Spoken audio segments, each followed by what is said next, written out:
Well, good afternoon, everyone.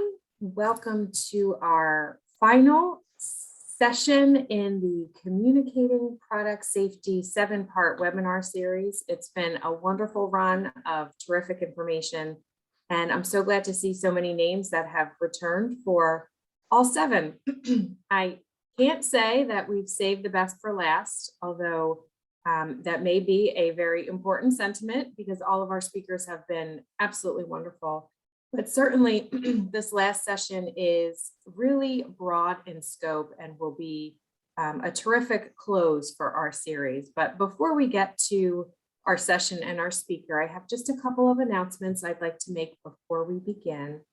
And the first being, as you may remember, we have mentioned a couple of times that individuals who attend all of the webinars or who watch the recordings that will be available on the SPSP website early next week are entitled to a certificate of completion from the Society of Product Safety Professionals. So if that's something that you're interested in pursuing, we will share a link to register for the eligibility to attain that certificate. It does require a short essay explaining what you have learned throughout the webinar series, no more than 300 words. And there is a small processing fee for the certification service as well, which is $179. So anyone interested in pursuing the certificate, you will receive a link in your email at the conclusion of the series as well, but I have dropped a link into the chat box, so you can certainly click through and bookmark that for now. Again, all the sessions will be available on the SPSP website, and that will be at the conclusion of the series. So we are also encouraging questions and comments in the chat box or the Q&A function at the bottom of your screen. Please feel free to enter those questions as you think of them, and we will certainly have some time at the end, if not in throughout the session as well. So without further ado, I would like to introduce our final speaker for this series, and that is Ken Boyce.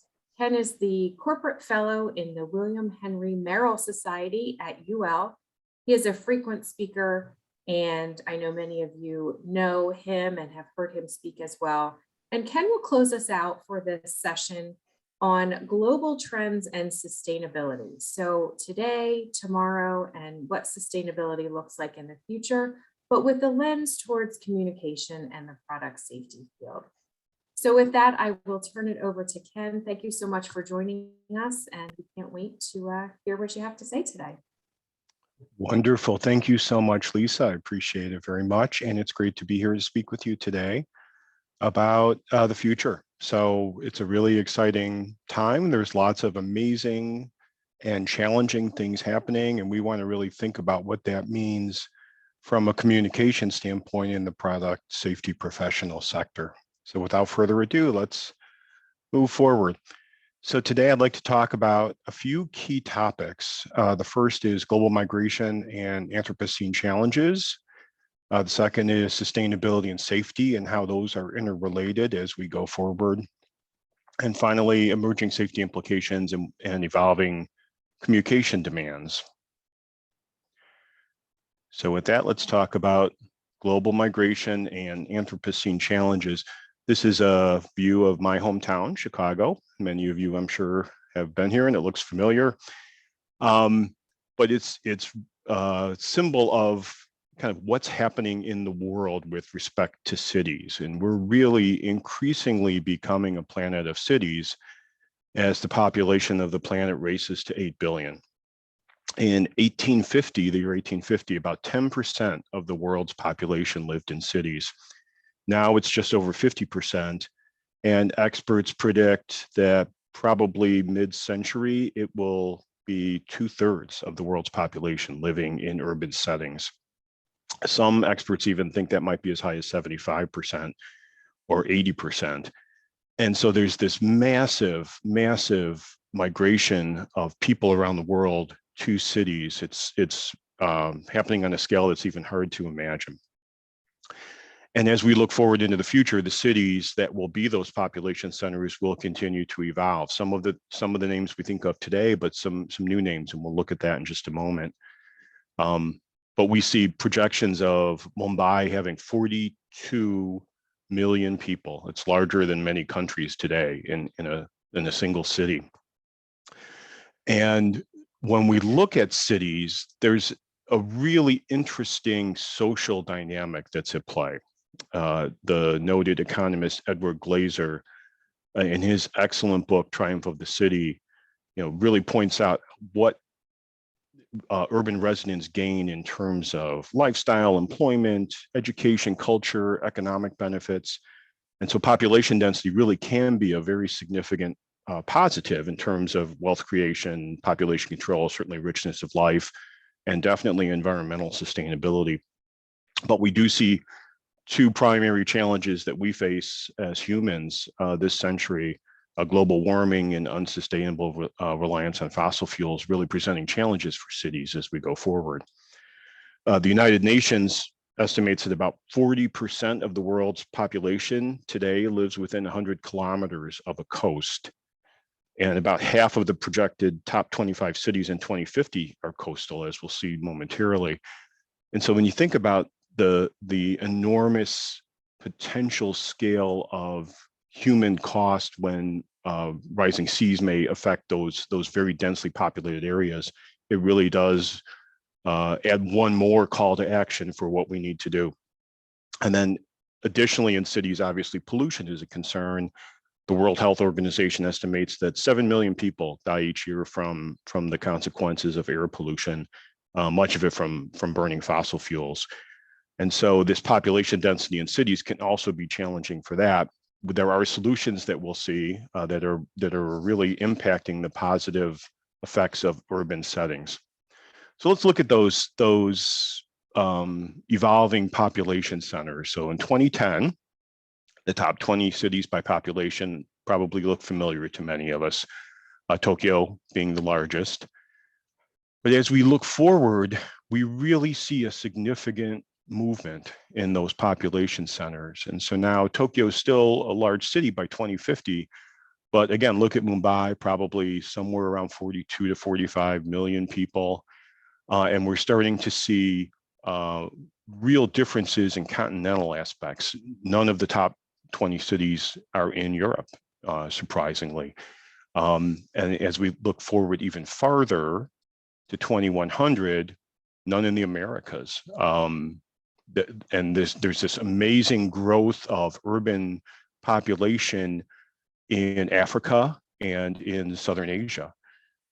So we see the world's population really driving to different centers among these densely populated cities as we go forward.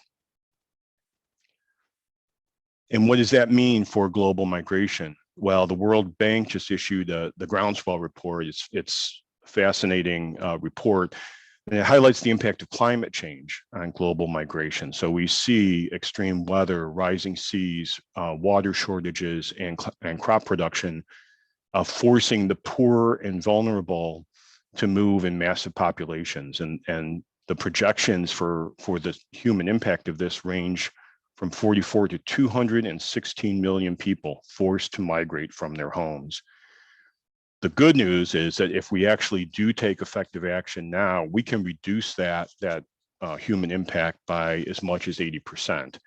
And so there is an opportunity for us to act together and really support the protection of those vulnerable populations as it relates to global migration. So we're safety professionals. What does this mean for public safety? Well, we're seeing this massive movement of people to cities around the world, and it will present some undeniable challenges for us in the public safety community. As we expect a more intense future of migrants moving to new locations, they face cultural, language, economic, and other challenges, as they desperately really try to find a better human future. And I think the role of product safety professionals to act now to support that holistic and equitable protection of these vulnerable populations is critical. And especially as we think about human factors and public safety expertise evolving to leverage our collective insights from the past, respect diversity and evolve accordingly, and really play a critical role in communicating that from a leadership standpoint as public safety professionals. So let's talk a little bit about the Anthropocene. That's some of you may be familiar with the term. It was coined in 2001 by Paul Crutzen to really emphasize the fact that we're in a different geologic era now, and that geologic era has been triggered by the actions of humans. And there's different definitions about when the Anthropocene era may have started. Some people say maybe 5,000 to 8,000 years ago when humans first started clearing trees for agriculture. Some point to the Industrial Revolution, some point to kind of 1950 as the great acceleration for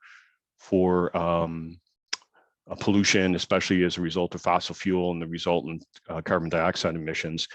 But the reality is we're now changing climate faster than at any time in the last 100,000 years. And that's as a direct result of human action. And so that really is the key concept in this Anthropocene concept.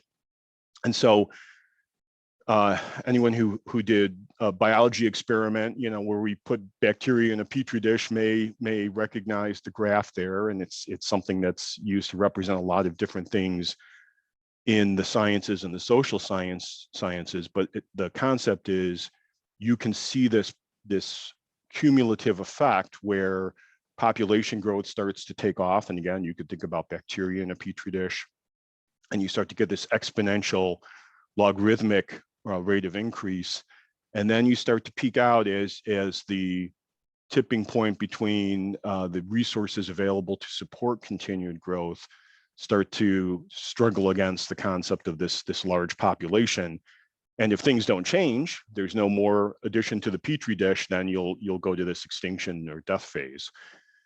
And so there's a real significant and appropriate discussion being weighed with respect to safety now as we think about what the human race is facing.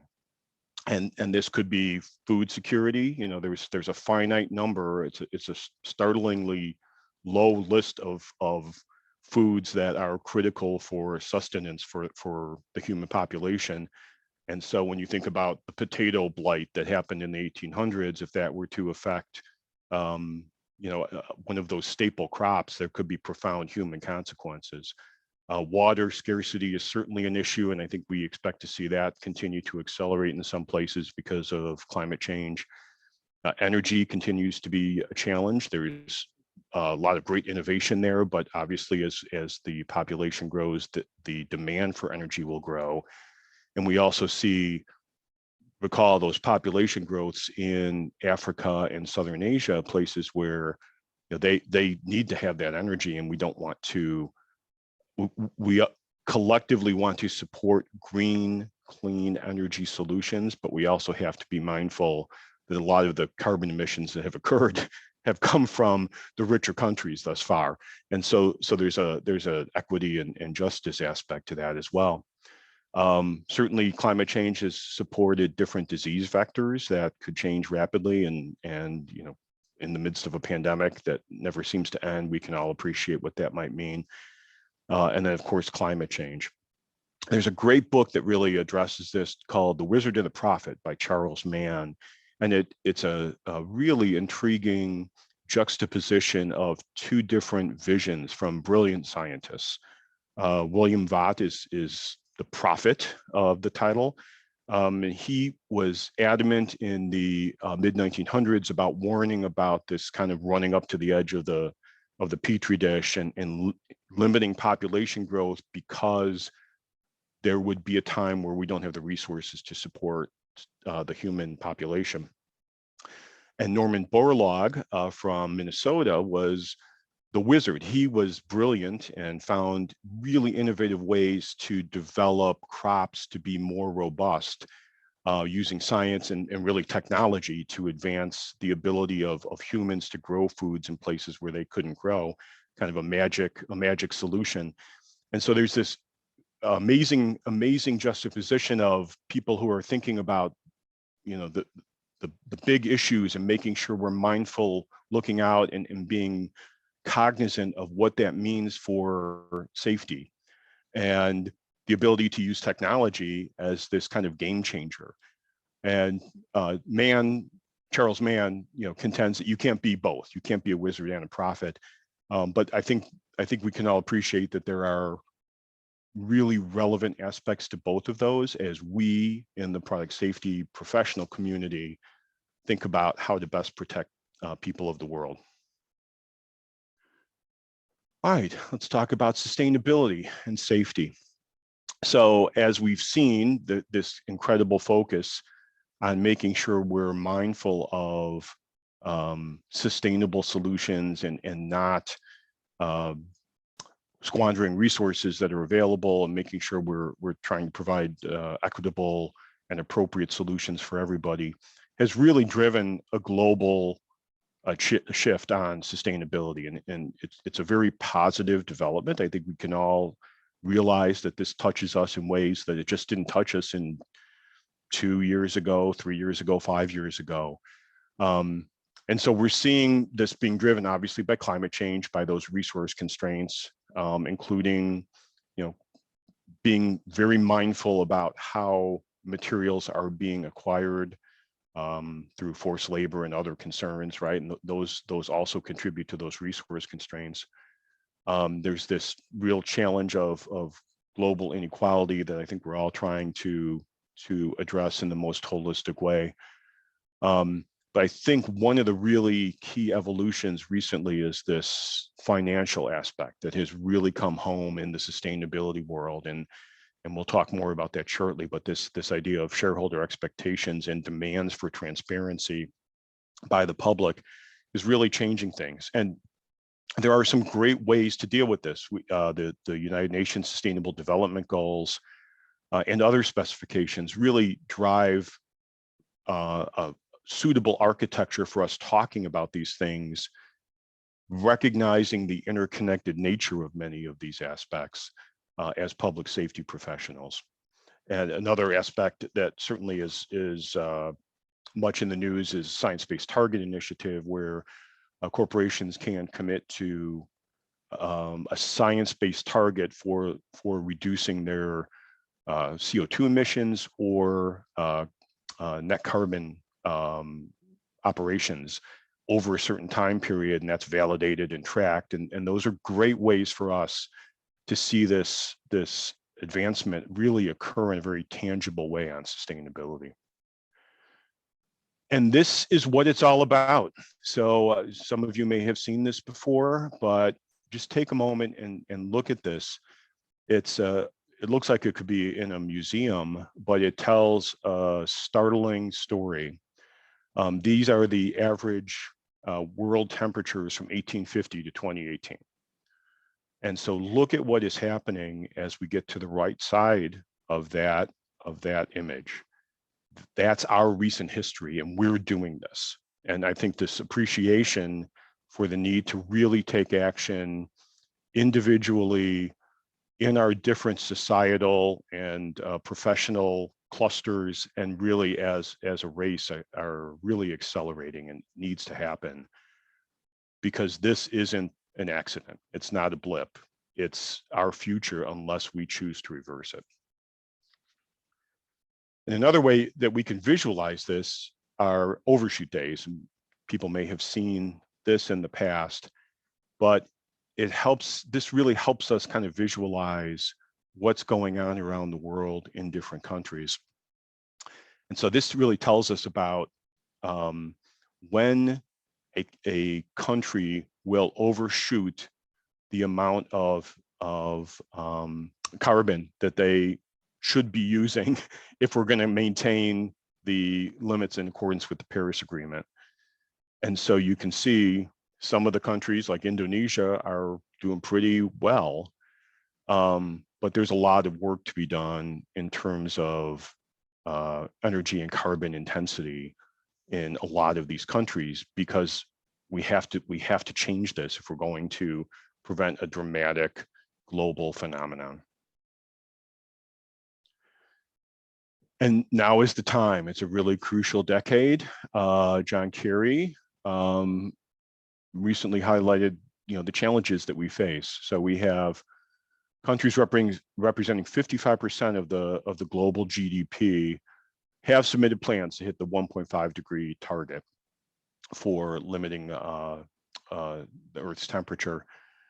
However, those and other emerging commitments will only cut emissions by 12%, and the cumulative total as presently written would actually increase emissions by 16% in 2030.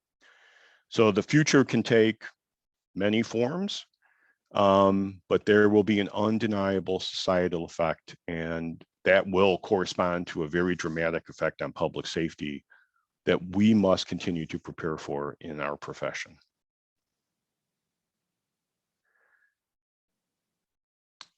And what does this mean for human health? Well, in September 2016, editors of health journals around the world issued a really powerful joint statement, the call for emergency action to limit global temperature increases, restore biodiversity, and protect health. They call for urgent action to address climate change in an equitable manner to protect human health and safety. And this quote really should resonate, I think, for all of us as safety professionals. The greatest threat to global public health is the continued failure of world leaders to keep the global temperature rise below 1.5 degrees centigrade and to restore nature. Urgent society-wide changes must be made and will lead to a fairer and healthier world. And what does that mean in terms of specific impacts on humans? In the past 20 years, heat-related mortality among people over 65 years of age has increased by more than 50%. And that's a direct result of climate change. We know as product safety professionals that we need to be mindful of vulnerable populations. And this type of impact disproportionately harms the most vulnerable, including children, older populations, ethnic minorities, poorer communities, and those with underlying health problems. So we really do need to continue our work as safety professionals to support proactive consideration of these topics. And we're seeing that happen. And here's, again, the kind of the economic aspect and corporations actually acting on this, right? The United Nations reports that 93% of the world's largest companies are now reporting on sustainability. That's an incredibly positive evolution. But we're also seeing the financial community become a lot more focused on this topic. So there's a quote from Larry Fink of BlackRock. I won't read the entire thing, but BlackRock, as we know, is a large financial corporation, and they are saying climate risk is business risk, it's financial risk, and so they're committed to managing their investments in such a way that it supports sustainable solutions and acting on those tenets of sustainability. And this is not unique to BlackRock, but it really shows that this is very much an issue, not just on Main Street, but also on Wall Street. And I think that the concept of us continuing to support the factual reasoned evolution of these sustainability paradigms will be important for public safety. So let's talk about that link, because there is a really important link here. We can't continue business and consumption as usual. It's becoming more and more of a challenge. We've seen tremendous action by younger people to really walk the walk on this, and many others as well. And I think that community is growing. And so the effort to address climate-related severe weather and address resource constraints, manage supply chain disruption, as we know, these are all becoming increasingly challenging, but also increasingly important. And consumers are really acting on this. There's a lot of good information that's becoming available in a very factual format that lets people make decisions and vote with their actions, vote with their wallets, vote with their choices to really support sustainability. We talked about rising generations. They worry about these changes, as they should, and they are increasingly asserting themselves to address them. And I think that's a great positive.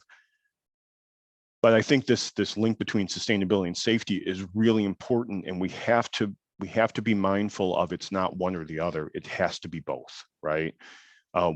We as safety professionals know that sustainability without safety isn't sustainable, right? You have to have safety embedded in the actions and the solutions that are being put in place for them to continue to live and impact society. And one way that's happening is the circular economy. So the circular economy certainly has been getting increased attention, and it really is trying to reconfigure that linear take, make, waste approach that we've all experienced for many years, and really divert products and materials away from landfills into these circular flows of materials that become feedstock and feedback loops for other processes. And so instead of throwing a product in the garbage, maybe the materials are harvested and they're reintroduced into the very beginning of that supply chain process through a recycling process. I think we're seeing more and more actions to make that attainable and also manage resources most effectively. There is reuse that can be accomplished, refurbishing. We also see repurposing becoming increasingly important, and that's where you'll find a different use for a product. And one example that we've seen really resonating is electric vehicle batteries, where they won't charge effectively enough or perform effectively enough for highway over the road type applications after a certain period of time, but the batteries themselves are still valid, so they can be repurposed into energy storage systems that save energy from solar arrays, or into 5G towers to support advanced communications. And so thinking about that, extending the life of resources, are all really critical. But again, as safety professionals, we can see that we have to co-manage circularity and safety. It can't be one without the other. And we need to be able to communicate about what those new sustainability practices might mean from a safety standpoint, while supporting the art of the possible. So again, reclaimed recycled materials, not just directly from products, but being harvested from the sea, for example. These are being reintroduced into products, and we want to support reasoned, safe solutions for that to happen, but we need to make sure we're at the front edge of considering what that means from a safety standpoint. Extending the equipment and asset life, supporting responsible refurbishing and right to repair approaches, where the actions are transparent to the consumer of those products, is really important, and it really supports a safe approach, using the right parts, the right practices, the right qualifications for the people doing this work from a safety standpoint. And as we talked about, second life or repurposing really does present an important solution for us going forward, but you can see the safety consequences that really need to be communicated effectively for us to make sure that we can do this on an ongoing basis. All right, so let's pivot from sustainability to talk a little bit about some of these emerging safety implications and how they're evolving communication demands for us as safety professionals. So we see these mega trends that are playing out across the globe. Real focus on individual empowerment and demands for justice and equity. Diffusion of power, I think, is an important aspect, that traditional centers of power may still be centers of power, but there is an increased diffusion of the ability to influence things through our society. Demographic patterns we talked about extensively with the migration to cities and the global migration. but we're also seeing some real challenges with older generations in places like Japan, where there aren't enough caregivers. And so now there's technological solutions being explored to support that. And we talked about evolving and growing demand for food, water, and energy. So we're going to see, as product safety professionals, that these trends will be affecting us, and we need to be proactively considering them. So what do we see on the social front in these trends? We talked about migration to cities and the emergence of these new population centers.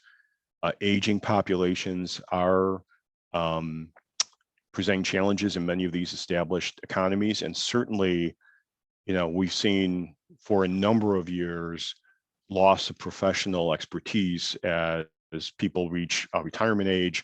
That's accelerated in the last year with the Great Resignation, or whatever you'd like to call it. But we're not immune to that in the public safety community either. We need to continue to foster the new leaders of the future. There's this increased embracing of technology. We can all appreciate that, I think, as consumers. But it's not just the first world countries that are seeing this. We are seeing leapfrogging technology in certain places around the world, where maybe the classic example is the first telephone many people around the world had was a cell phone, right? They never got a wired telephone, but this new technological evolution really changed their lives in a positive way. There's also challenges. We'll talk a little bit about technology shortly. We talked about focus on climate change, carbon, and sustainability. That will be increasingly important. And again, managing that from a safety standpoint, communicating responsibly and factually about that will be critical. We're seeing increasing human challenges from severe weather events. More and more are happening. And as we see that population density increase, the human impact can be greater and greater. And then certainly we can all appreciate epidemic and pandemic risks. So that's the people side of the world. Let's take a quick look at technical trends. So we're seeing this incredible displacement of electromechanical solutions, switches and levers and engines, right? And we're seeing electrified software, firmware-based solutions being put in place, where there's a much different aspect that may possibly be more intuitive, but oftentimes is not. And so I think there can be safety implications to that for sure. An amazing evolution in rapid succession on digitalization, and what Moore's law is the kind of the classic explanation for information technology, and how it kind of increases at an exponential pace. And that's really disseminating throughout the entire consumer and industrial product world. And so we're seeing things happening at increasingly faster rates, and that's not going to change. It's not going to slow down anytime soon, I guess I'll say. And so as product safety professionals, we really do need to be able to keep our finger on the pulse of what that means. We're seeing decentralization and more reliance on system integration, and that can be a very good thing. I think as consumers, we like to be able to do things, whenever we want to, wherever we want to, how we'd like to do them. And that decentralization can support that. But it also means we have to be increasingly attuned to how the different aspects of a system or an ecosystem now are interacting, and do we get the right safety outcome in all the potential modes of normal operation and abnormal operation. We're seeing a lot of mobility focus on solutions, and so we all appreciate that we want to be able to turn the heat on with our cell phone before we go home. And that mentality certainly will continue, but again, as product safety professionals, we need to be mindful of what does that mean for the broader safety implications. And then we're seeing convergence of traditionally discrete domains. And a great example of this, just the other day, I was watching the football games, and Ford had a commercial where they were they showed how you could plug in your electric grill as you're tailgating into your pickup truck, and power it. And electric vehicles, as they become more and more predominant throughout the world, they are becoming drivable energy storage systems where you can power your house or certain loads with that, and also drive down the highway. So these the vehicular domain and the infrastructure domain were very different, and now they're interconnected in really interesting new ways. Excuse me. So we have these technical platforms that are supporting technological advancement. Internet of Things is a great example. We've heard a lot about that, certainly in recent years. We're seeing this increased intelligence, advanced computing speeds, 5G communications, cloud solutions, and fungible protection schemes really evolving quickly. And a lot of this is being driven by artificial intelligence, machine learning, reliance on algorithms, and autonomy. And then all of that mobility is and electrification that we're seeing is being supported largely by battery technology. So those are some really interesting new platforms that let us do things in ways we couldn't do before. But it also leads to new issues, new challenges from a safety perspective. So, what is the efficacy of the safety, communications, and interoperability over the lifetime of a product? What are we doing to manage the integrity of the data and control it from a privacy standpoint? We talked about the move to software, and so we don't always hear the switch click, right? So now it's a virtual validation. Do we have the right safety feedback for the user community? We're moving away from human decisions to a lot more automation or autonomy. And then cybersecurity continues to be a risk, right? If anything's connected, it's also a risk for a cyber attack. So we're seeing this amazing evolution of ecosystems, from Internet of Things or a smart building to smart cities. And we'll see a continued demand for us as product safety professionals to grasp the consequences of this system thinking and to act the right way and communicate about those safety issues, so we have the right ecosystem level solutions being put in place. And that really goes to the vulnerabilities, right? We have all these wonderful new things that IoT lets us do. We can sense things remotely. We can control things remotely. We don't have to be there. We can be safer sometimes, rather than going and looking in the flooded basement. Maybe we can do something else with IoT. That's a good development for safety, but it also means we have to really think about how do we manage that network of connected devices. And so as we see this move from hardware to software, there are some really critical aspects from a safety standpoint. Interoperability becomes key, right? The ability for things to work together. And that's more than just a nuisance. We have to think about it from a safety standpoint, right? That if you're counting on this interoperability to trigger some safety event in another device and it doesn't happen, now we've exposed someone to a hazard, and we need to really be mindful of that. We need to take care of the data, right? We need good data hygiene practices. We need to manage the user, the cognition human interface, right? What does the user know about what's going on, and how does that affect their decisioning as it may relate to risks? Autonomy becomes increasingly challenging. A lot of that's based on using data sets to train the AI to know the right safety outcome. And we've seen it with, it's hard work to do. We've seen it with autonomous vehicles. But we're going to need to continue to evolve our thinking as safety professionals about that. Remote updates over the lifetime of a product become increasingly important from a safety standpoint, and then cybersecurity remains an issue. So we have all this data flowing around, right? And there's new communication that we need to appreciate as product safety professionals, not just how we're talking or how we're communicating to the public, but how these things are communicating, right? And we need to manage that now. We need to be able to speak that language and communicate that way.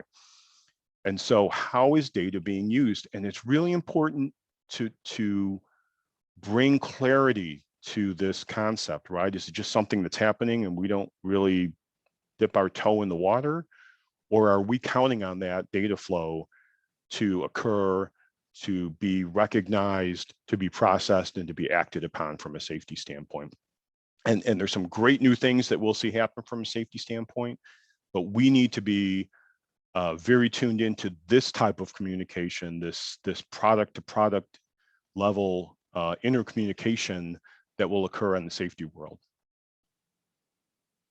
And that's really reflected here, right? I did all these different aspects about managing safety issues really become important as we get to this increasingly complex electrical ecosystem that's probably using wireless communication, relying on software, firmware, hardware, maybe algorithms in the cloud to make safety decisions.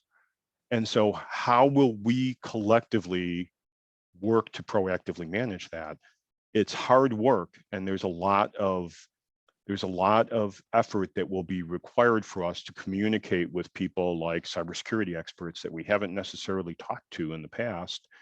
But it's the magic of bringing our expertise as safety professionals in connection with their expertise in these certain domains will be where we will forge together those safety practices.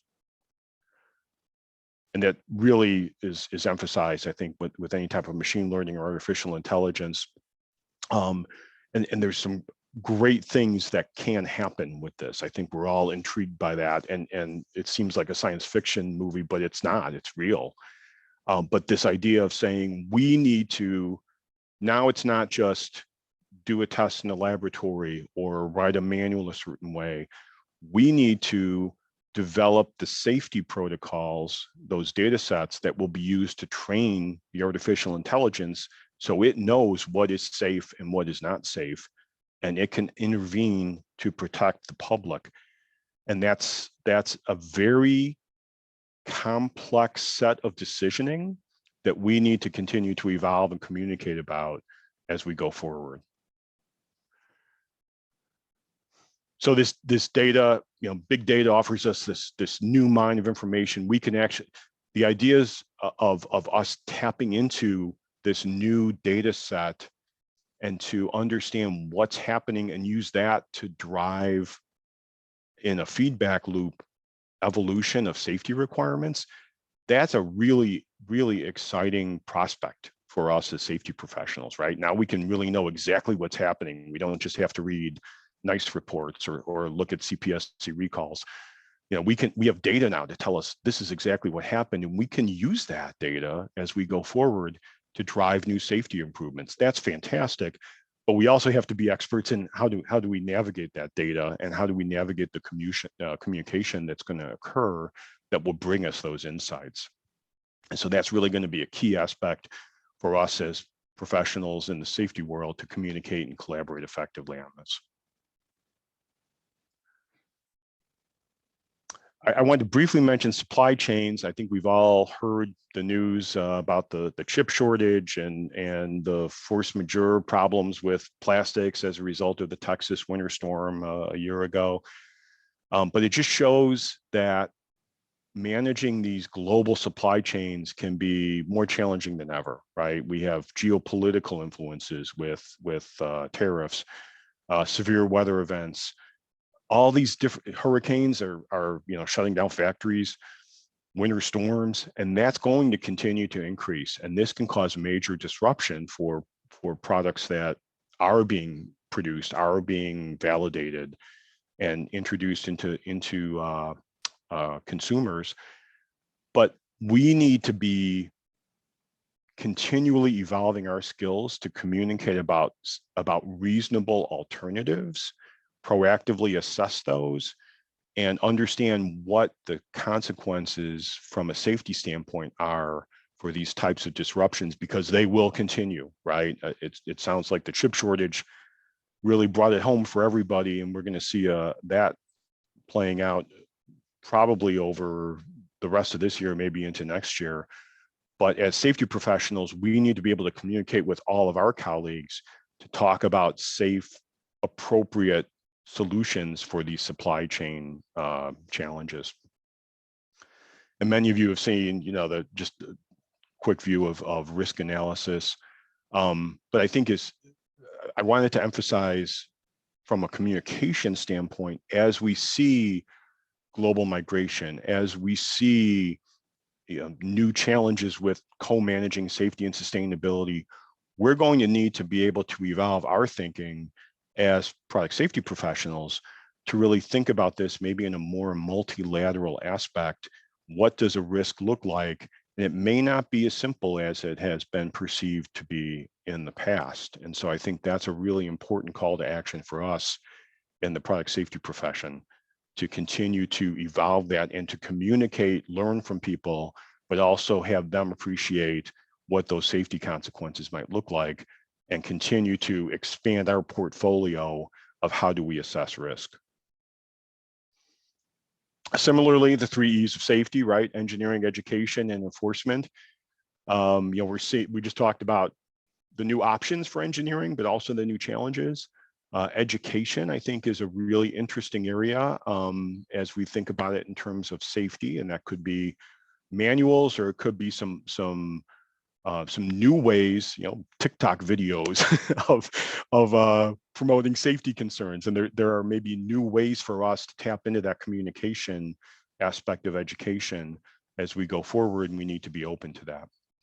I will not be doing a TikTok, by the way. My daughters would mock me for that.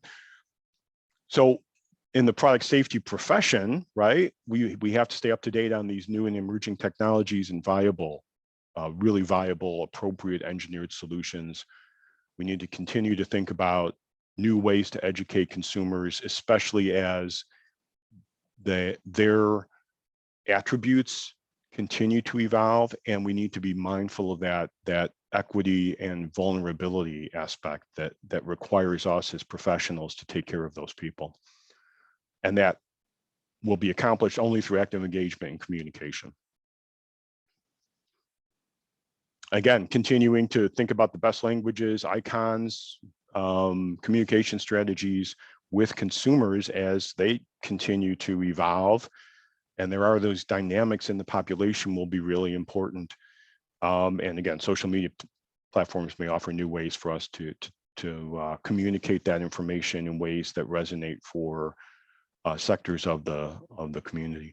I'll just add that there was a recent article about Earth Justice taking action to file a petition in Texas to require that environmental safety information be communicated in multiple languages, to make sure that the community really had a chance to understand and appreciate and participate in the decision on what's safe for their community. And those types of events, I think we'll see continue to evolve, and we need to be part of that discussion in the product safety world. So how will we as product safety leaders influence our future? Our role is more important than ever now, I will say.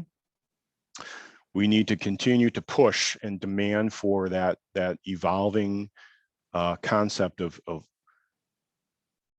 practical application of inclusive human factors, right? As people change, they're thrust into different challenges. We need to think about those vulnerable populations and take care of them. And I say think about them, continue to think about them, but there are dynamics at play here, and it's really important that we're tuned into those dynamics. We talked about prophets and wizards, and I think we need to respect the prophets, right? They bring us that message about the need to think about the long-term consequences of our behavior and take action collectively to make adjustments while we can. But we also want to support the wizards, the people that come up with the great technological solutions, the innovative approach to make things safer. that we didn't think about. And we need to push both of those mindsets, right? As professionals, really foster those. We need to continue to extrapolate hazard assessments and really apply system thinking to accomplish future safety as we see these hazards continue to take new forms. We need to reasonably apply technological solutions, really think about their limitations, what we're getting, what we're not getting, and have an open dialogue about what that means for the public and for safety. But we also want to embrace the art of the possible, right? And I think the idea of saying, can we develop an autonomous safety system that will protect people and they don't even know they've been protected? That's fascinating for us as safety professionals, and we want to support that. We have to co-manage safety and sustainability. It's so important, and we as the leaders in this realm will be the ones to support that proper contemplation of what are the safety consequences of sustainable practices. Endlessly inquiring about new topics to drive informed, effective, and proactive solutions for humanity. We're the stewards, right? We're the product safety professionals taking care of people, but we have to continue to push. And the fact that you're here today is a great sign that you'll continue to do that, right? But we need to continue to learn because things are changing really, really rapidly. And then once we have that insight, once we understand what those new issues are, or what the new technological promise can be, we need to communicate about that, right? We need to talk to our colleagues. We need to talk to consumers and the general public. We need to have the right discussions with government officials and regulators and diverse experts, cybersecurity experts and 5G experts and AI experts, to really articulate what safety means for our collective future. And I think it's an incredibly exciting time to be in the product safety profession. But this communication that we've focused on through this webinar series, I think will be absolutely critical for us to continue to evolve, for us to really fulfill the promise of our role. And with that, I'm glad to take questions. So back to you, Lisa. Thank you, Ken. That is fascinating. And in all honesty, a new way of thinking probably for a lot of us. And, putting the pieces together in the way that you did is really quite a significant amount of food for thought. So thank you so much for sharing your expertise there. My pleasure. That being said, do you have any recommendations, or can you point to any resources where we can continue this dialogue and continue to learn, what's happening and how we can be an impactful part of it? Yeah, that's a very practical question, isn't it? And I think also I will just say from my experience, these platforms continue to evolve at a really fast rate as well, right? So I think there are. Certainly, I think we can look to some of the actions, for example, that the Consumer Product Safety Commission has taken, right, where they'll host a session to really explore the important safety consequences for the public for certain topics, right? I think they really have worked to be proactive, and I think if they flagged an issue, that certainly, in my mind, makes it rise to a very high level of significance. There's a ton of newsletters. I think that the challenge we face probably is more information overload. But I will say that there a number of trusted sources for consumer product safety information continue to focus on some of these issues, I think, in relevant ways. And no one will have all the answers, right, in an article or a posting. But I think starting a line of inquiry can really be relevant.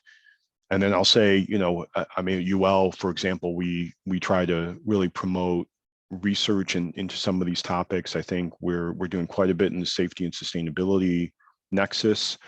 We're doing quite a bit, I think, going forward in the data digitalization aspect. And so when you have institutions like that will continue to share findings, move the ball forward, if I could use the euphemism, so that we get to the next set of questions, right? And we start to really foster that communication among the consumer product safety community about how do we take this information now and frame the next set of questions and answer those. I think that's where the real promise lies for us. Excellent, thank you. You'll have to come back and talk to us again and again. All right, my pleasure. So that was a hard one. How about an easy one? Can you just repeat the 2 books that you mentioned earlier in your remarks? Oh, yes. So Edward Glaser, Triumph of the City, really interesting book. I'm not an economist, so he's an economist and a brilliant one. There are some very economics focused aspects to it, but there's also a very kind of personal evolution of what the city means to human society. So I think it's a really interesting book. And The Wizard and the Prophet, The Prophet and the Wizard, The Prophet and the Wizard by Charles Mann, M-A-N-N, is a much easier read. There's a lot of science in it, but it really is an amazing, thought-provoking book about how we can apply scientific principles in different ways to try to advance safety. Well, I wrote that one down myself as well, so thank you for sharing. Sure. Great. Can you advise how we can work to ensure safety, specifically chemicals, when we think about recycled materials? And this question is specific to toys, but generally speaking as well. Yeah, I think it's a very relevant question. And so, I think we're improving our calculus about what those feedstocks can be, and being able to understand if there are toxic elements to the feedstocks, right, that are being introduced. And then we're definitely improving our calculus about what the end application can be for some of those recycled or reclaimed materials, right? And so maybe toys or food products, we may be able to reclaim them, but maybe they're going to be recycled and put into a playground equipment type application. Well, or maybe that's not a good example. Plastic bollard at a gas station, right? A pallet, right? And there may be more finite choices about the appropriate way to direct those raw materials in the circular economy to appropriate end product applications. I think we're also continuing to see this real interest, and it's a good one, in saying, when we collect plastic from the oceans, how do we so it's not just pristine raw material either. It's material that has been acted upon by the elements. And now, how do we find an appropriate, safe, responsible use for that material in such a way that we're not producing more plastics, right? And so I'm not a chemist, but I know there's a lot of work being done to address this, but I think the real key is us continuing to advance the safety science, understand the toxic elements, but also having the product safety profession come in and really assert ourselves in those end product applications, so that we're being mindful, we're talking about this proactively, and we're getting the right appropriate end product applications for those reclaimed materials. Great, thank you.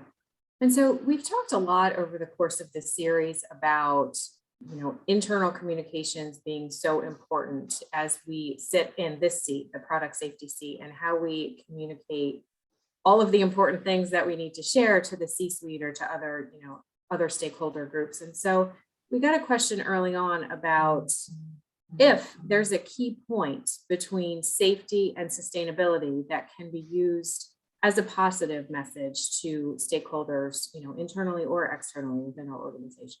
So one or two you can point to.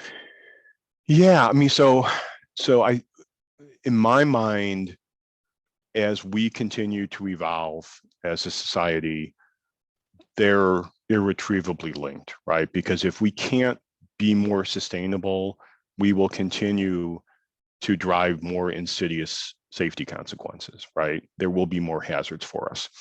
So we need to do both. And I think that's the key message is when we have our colleagues in the sustainability world and our colleagues in the product safety world proactively working together, thinking about what does this mean from a sustainability standpoint? What are we accomplishing? What does this mean from a safety standpoint? How are we making sure we're not introducing a hazard? When those two things come together, that's where the magic happens. And I think we'll see more and more people in our world embracing that concept. And it's a great time for us as product safety professionals to continue to expand our impact. So well put. Thank you so much. We are at the end of our time. Ken, thank you again so much for sharing your expertise and your experience. I think many of us will be waking up in the middle of the night with questions that we want to ask you. So we do hope to see you again as all this information, we process. But thank you so much. My pleasure. Thank you, Lisa. Like to thank Society of Product Safety Professionals and ADK Information Services for putting together this incredible webinar series for us. As a reminder, it will be available on the SPSP website, and all recordings will be available to be watched. I did also very early on drop the link in the chat, so scroll back up to the top of the chat to find the link for how to earn your certificate of completion for the course. And lastly, just a reminder that you will all be receiving an email containing a very quick survey link that we would very much appreciate your participation in. Your responses and your insight is how we continue to improve the offerings that we're able to provide. So thank you all for your time and attention. I know you all found this incredibly valuable, as did I, and we look forward to seeing you again soon. Thank you again, Ken. I hope everyone has a great day.